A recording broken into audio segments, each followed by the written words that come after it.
турыда мин сөйләп үтим әле. Башкортстан башкаласы Өфе шәһәрендә китап ярминкәсен китап бәйрәм дип атаганнар иде. Ул 26 майда башланып китте, ул җомга көне иде. Шимбә һәм якшәмбе көннәрендә дәвам итеп, якшәмбе кичендә аңа нокта куйдылар. Бу китап ярминкәсенә халыкара исем биргәннәр. Анда катнаштылар Кыргызстан Республикасыннан, Казакъстаннан, Белоруссиядән һәм дә инде Россиянең күп кенә төбәкләреннән нәшриятләр. Без күрше, ут күршеләр дип аталсалар да, безне беренче тапкыр Өфәдә үзебезнең китапларыбызны тәкъдим иттек, үзебез килеп.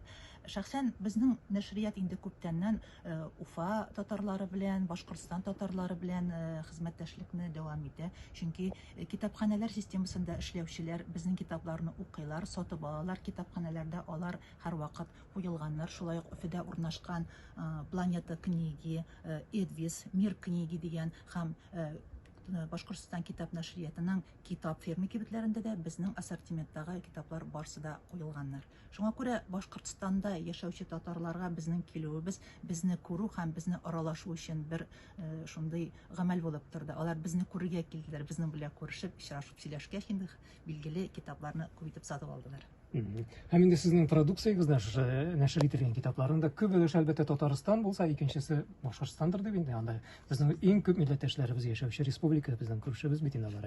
Әйе.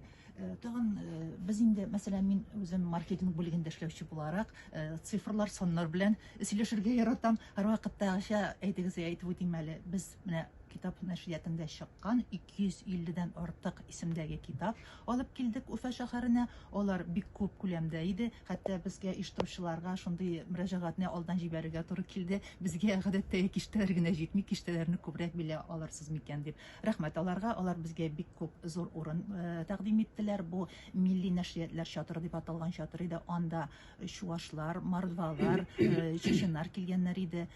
Без һәм Татарстаннан шулай ук заман нәшрияты катнашты.